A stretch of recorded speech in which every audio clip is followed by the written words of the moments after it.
Hello. Today we have the privilege of talking with my good friend and author, Carolyn Bennett-Hunter. Now, Carolyn has just completed a trilogy of mystery novels, and today we're talking about these books and the bizarre yet true stories that inspired them. Welcome, Carolyn. Thank you. I'm happy to be here. Your first book, The Oceanview Matter, is based on events from your junior year of high school. It's set in the 70s, and as I understand, that is about 80% of this book is based on actual events. Yes, that's right. And the school I attended was a very strict co-ed parochial boarding school with detailed dress codes, social standards, and curfews. Hmm. Well, let's talk about some of the incidents of the book.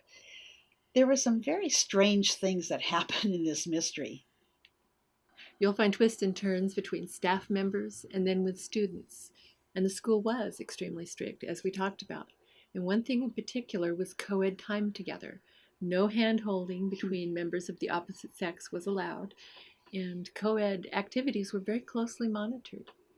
But still, the school, it was in a beautiful setting, nestled on a cliff overlooking the ocean, and free time on the beach, however, was not to be shared between the sexes, although the kids were always sneaking down to the water to surf and boogie board. And in my book, there is a character who loved to boogie board, and his two friends, girls, were always down there with him. When the boy was attacked by a shark one afternoon, it was during the commotion of trying to save him that the two girls disappeared. Then, as the story unfolds, you'll learn what happened to them and why. Wow. Now, you wrote that the discovery of the girls took place several years later while you and your former roommate went back undercover to try to find out what happened to them. In the book, Susan, who is a retired school teacher, and Carolyn revisit the events surrounding the disappearance of their friends through some clever investigative work. She gets a job as a substitute teacher there, and they start poking around until they finally uncover some very horrible facts, actually. And the book intertwines between the past and the present and takes the reader on a journey of suspense, and it's very compelling. Well, but to also keep things light, you also write about some shenanigans that you and Susan got into during your high school years. Well, curfew was at 6 p.m. to be back inside the dormitory. And at one point, Susan and I were 5 minutes late. So, to avoid getting into trouble again, we decided to climb in through a grate on the side of the building, and we crawled under the dormitory to another opening which led us into a laundry room, and we were able to sneak from there into the hallway. Well, the funny part of the story is while we were under the building, there were a lot of pipes, and Susan dared me to knock twice on the pipes and 3 times on the ceiling, just like in the song Knock 3 Times, a current hit by Tony Orlando and Don at that time. Well, I finally knocked on the ceiling, and then we giggled about it. But when we got back to the hallway, the floor monitor stopped us and told us to go immediately to our room. And she said that the dorm was on demon alert. Oh, yeah. Well, later during a special session in the dormitory chapel, we learned that some of the girls there had actually been having a seance in their room right at the same time that I knocked on their floor. Well, understandably, the girls were quite upset and in terrible trouble. But when the dean looked around the room and saw our faces, she knew we were the culprits. But for some reason, she let it go. I always kind of wondered about that. Now, the Powell Mountain Matter, this is one that also is very intriguing because it takes place during your college years. Again, a very strict campus, I understand. Yes, this actually takes place 2 years later during my freshman year of college. And again, at a co-ed parochial boarding school that's in the middle of nowhere. But somehow we find ourselves involved in a much bigger crime scene this time. I was driving my green Mustang one weekend when a squirrel ran across the road. And it was a windy, mountainous road with a drop-off on one side. And when swerving to miss the poor creature, I ended up with minor fender damage. So I took it into an auto shop to be worked on.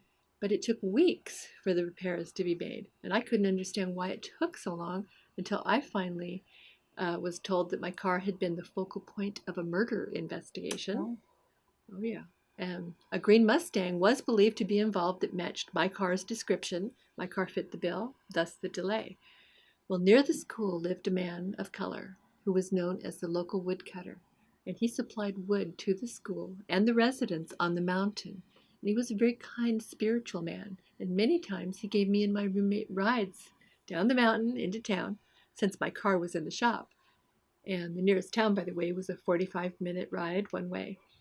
Well, he was always helping others, a very dependable guy, one that you would trust. However, once enough evidence had been gathered by the police, he was arrested for the murder because the green Mustang they were looking for was actually found on his property. Scary. And also living on the mountain in that area were what I call in the book a group known as the Crusading Knights of Powell Mountain. Now, they were eager to try and blame the woodcutter for being the killer, particularly because he was a man of color. And even the deputy DA believed him to be innocent. But it was in the 70s, and times being what they were, they convicted him anyway. And in my book, my friends and I discover many other students had also disappeared from the school on Powell Mountain, and you'll be surprised how we finally found them and discovered who was responsible. And you'll have to read this exciting story to find out for yourself what really happened on Powell Mountain. Oh, and of interest to those who have read the Oceanview Matter, my dear friend and former roommate Susan stars again in this book, but there are some new characters as well. For example, there's a fictitious character named after you, Sherry, but I did change her last name to Collingsworth, and she's a compelling character, almost like an adult Nancy Drew, anxious to dig in and help unravel the mystery. Well, thank you, Carolyn. Thank you for including me in this novel. I had fun learning about what kind of trouble I'm capable of getting into. I think, however, I'd rather enjoy being a filmmaker. Now, you're writing the third book in the Matter series, and I find this even more dynamic and very thrilling, to say the least. Tell us a little bit about this story.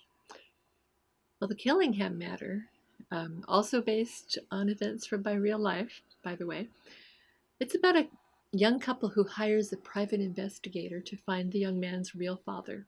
And when he is located, they learn too late that he's a bigamist and a con artist and actually become victims themselves.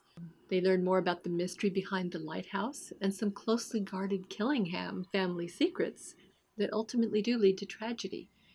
And you will not really know until the very end whether to cheer for the Black Widow woman who finally manages to beat the bigamist father at his own game, and the ending will surprise you. Carolyn, it was a pleasure talking with you today. Is there anything you'd like to add to our conversation?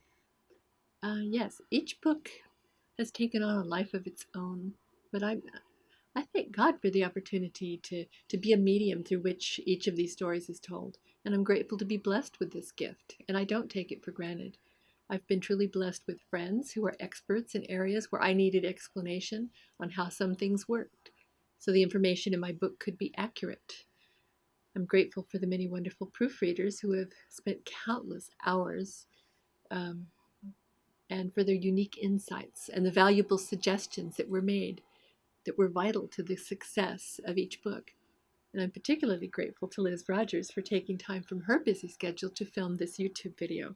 For anyone who hasn't seen it yet, be sure to check out her latest documentary. It's called Hot Water. But most of all, I'm truly blessed to have a wonderful husband of 35 years who completely understands me and is thrilled that I am using my literary skills in writing these novels, and for the support and encouragement of dear friends such as you, Sherry. Sometimes on an almost daily basis. I couldn't have done this without you. Thank you, Carolyn. You're truly blessed and gifted.